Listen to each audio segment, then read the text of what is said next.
From premise to published, week 16, the actual week 16 this time, not that fake week 16 from last week. I got my weeks mixed up. So if anyone watched last week's video, I mentioned that I was considering resigning from my job. I was working, the resignation has happened. I was working as an editor and ghostwriter for a small Australian publisher. I had been doing that for, I think it was coming on to about 4.5 years. But I was put in a position where I felt like I had no choice but to resign. I don't want that to be the main topic of this video. I do want to more talk about the future. But I do want to explain what happened and try and piece together what happened because it was a really weird situation. No fluff writing advice. Cut the fluff! Look, I just want to start by saying up until these last few weeks, the publisher I worked for was, I would say, probably the best company I ever worked for. They treated us well, allowed us a lot of flexibility. It was fun. It was always a fun environment, fun team. And then this happened.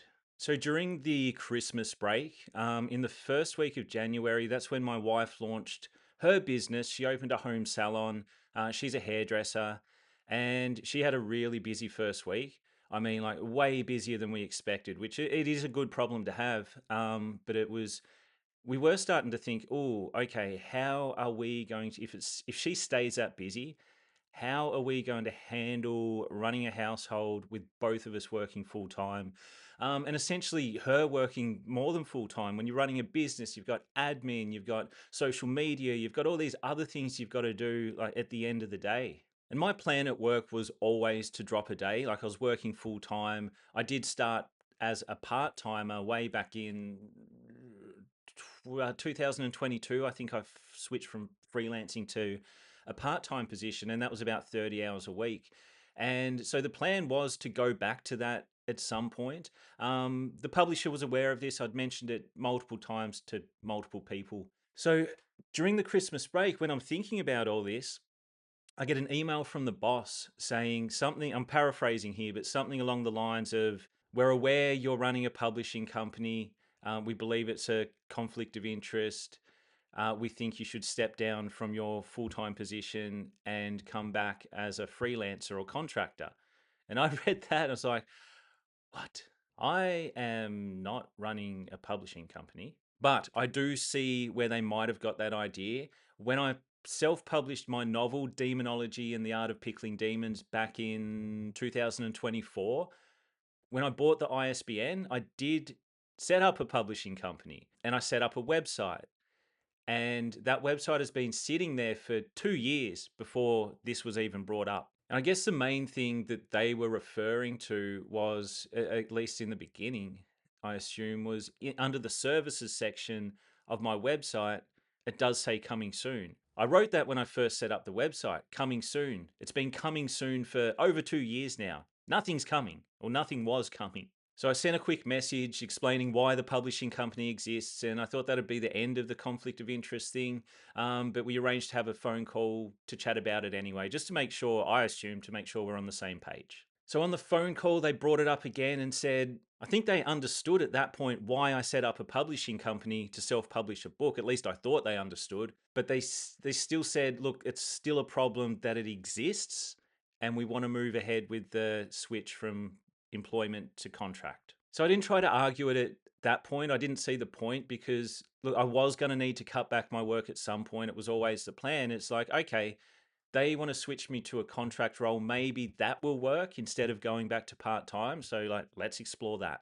So it's like going back to freelancing. I needed to figure out, all right, what's a reasonable rate that I can charge for this work, this type of work? And I did the research and I looked at the industry rates, and like the minimum that I should be charging apparently it would have been a huge jump up from what I was already earning. And I know that the publisher obviously charges a certain amount for us to their clients, the authors that they work with, which is within the industry standard. So it's like, all right, it's got to be a lot lower than that. But to make it worthwhile for me, it still needs to be a bit higher than what I was earning as an employee. Because as an employee, you get superannuation, which is like our retirement fund here in Australia. You get holiday pay, you get sick pay, you get paid on public holidays. So yeah, I come up with a figure that took all that into account and also took into account the fact that I'd be giving up stability, I'd be giving up guaranteed work, I'd be giving up, job security essentially. So in my mind, the rate that I charged, it just had to be higher than what I was earning as a full-time employee. Anyway, they sent through the first contract and the rate that they offered was technically lower than what I was earning as a full-time employee. And at this point, I'm like, okay, like maybe there's been a mistake in the miscalculation. This whole thing started with a misunderstanding. I'm trying to give the benefit of the doubt the whole way through this process. So it started with a misunderstanding, and then I feel like, oh, okay, we've got a miscalculation here. So I explained the rate I wanted and why I wanted it. And then their second and final offer just didn't get much better. So then I'm in this situation where it's like, okay, I can't accept this contract, but then can I really stay in my role, my full time role, knowing they don't want me in it? And I assume at this point, everyone knows there's no conflict of interest. It's like, I actually learnt more about this later after it all went down because, I didn't even argue the conflict of interest thing at that point. But yet, looking into it later, it's kind of a weird way to handle a perceived conflict of interest. Like if it was, of course, I'm going to set up a publishing company to self-publish a book. That shouldn't be an issue. If they're worried, it looks like I'm setting up a publishing company or using the publishing company to publish other people's books. Like, what would the solution have been? Let's just change that language on the website, the coming soon and anything else that makes it look like I'm offering services to anyone else. I would have been happy to do that. But it obviously wasn't about a conflict of interest, was it? This is full speculation here, but it's the only thing that makes sense to me. I have a feeling they're just changing their business model and they don't want employees anymore. They want to solely stick to contractors. Once again, this is full speculation. And they were looking for a way to, I guess, manipulate me out of my full time position into a contract position. I guess the alternative is they genuinely believe there is a conflict of interest. So yeah, the more I look into the whole conflict of interest thing, like it's not my area, but the more I look into it, the more I talk to people, it's like even if I was running that publishing company, it seems very unlikely even that would have been a conflict of interest. Because I was working for a non-fiction publisher. The publisher I set up is clearly a fiction publisher. It's two different markets. There's no overlap. It's like if you were if you're a mechanic and you're working at a garage and say that place only services cars, and then you decide to service motorbikes on the weekend, whatever, and then your boss at the garage comes up and says, "Oh no, well you can't be servicing those motorbikes. That's a conflict of interest." It doesn't make sense. Yeah, so I think the most, Occam's razor, the simplest explanation is usually correct. And like looking back with, I'm not going to go into all this, but what happened with another former employee last year, it just looks like they're changing their business model and went a really weird way about trying to push me onto a contract. So anyway, I resigned last Monday. Tuesday morning, they said pretty much, look, you can leave now. We'll pay you out your last month. Did the handover, and to their credit, like my final pay was in my bank account by lunchtime that day, and now I have a month to build the next thing. So yeah, it's like I said, it was working for that company was one of the best experiences I've had until that weird ending. I learned so much because it's such a small publisher. There's so many like learning opportunities. When I started that role, I was writing. I considered myself a writer. I didn't consider myself an editor at all. Of course, I had editing skills that I'd picked up from the writing, from my uni degree, but in my mind, I was a writer. So when they initially advertised for the role, they weren't asking for an editor, they were asking for a creative writer. I think they'd had sort of issues in the past where you hire an editor and they might be great at editing, but maybe they're not the best writer. And in that role, there was a lot of ghostwriting. Like we would write entire books. I wrote many.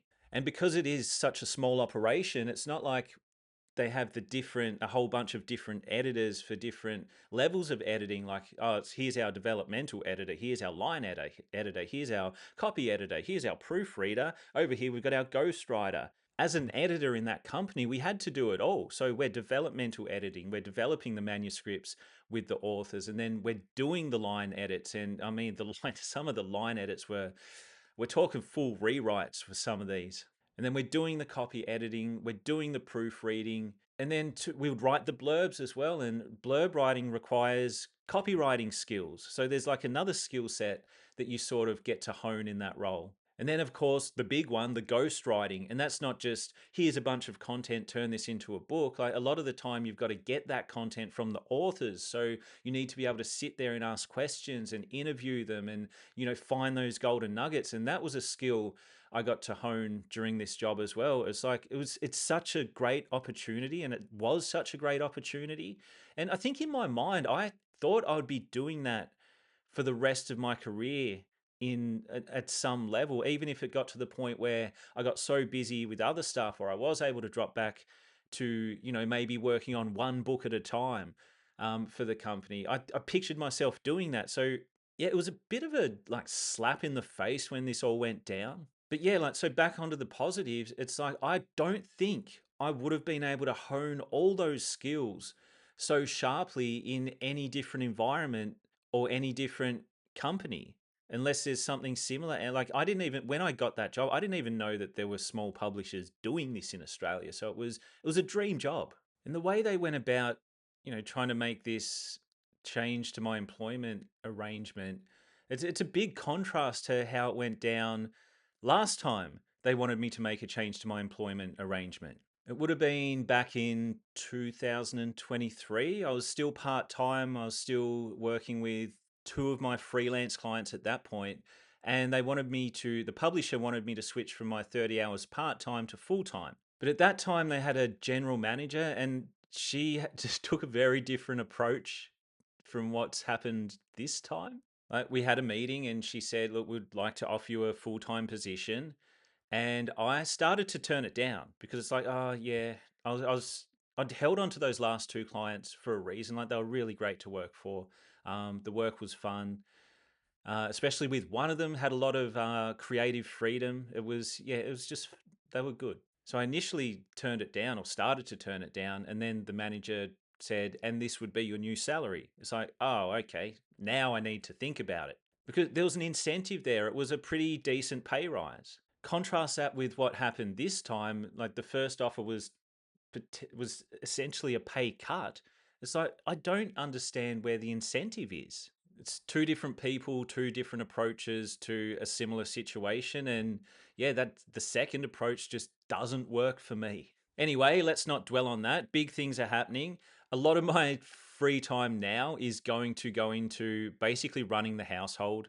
My wife's flat out with her business, so I'm pretty much taking over all of the household duties at this point, so she can focus on that. Yeah, here's the other thing. I won't be taking on a full-time workload anytime soon.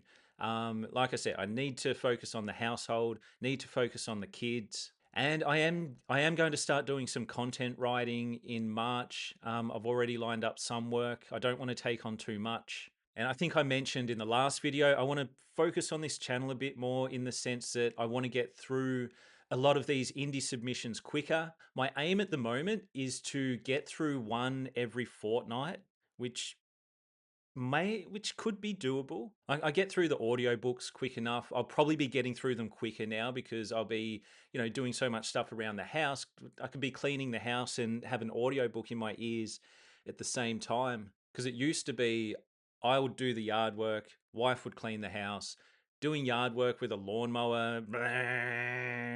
Spot on lawnmower impression. Not really. Yeah, with the sound of the lawnmower and even the whippersnipper, you can't really listen properly. So that's sort of wasted time in a way. But doing stuff around the house, I'll get more audiobooks done. I'm going to try and carve out reading time every day. So I'm getting through these indie submissions. Yeah, I don't know if that'll necessarily mean more content. I might make more shorts, just knock out a few every now and then when a dumb idea pops into my head. I'll definitely be carving out time to do my own writing, and I actually got some done this week. I think my word count has gone up for the first time in a month. And true to form, I don't have it in front of me right now, but please hold. The current word count is still loading. Where is it? Why won't that come up? 26,000. 468.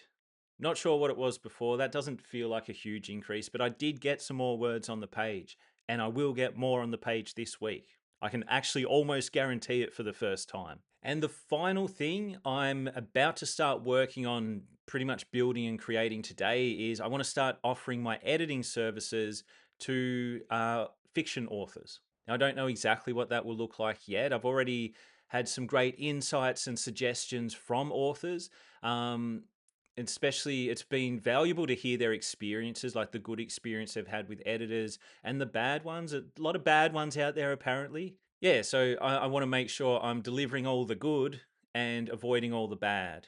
I think that'll probably be the topic of next week's video once I've had time to figure out exactly what that looks like. But if anyone has any suggestions or insights right now while I'm starting to build this, drop them in the comments, send an email, whatever works. Happy to hear any suggestions. I think that's all I had to say.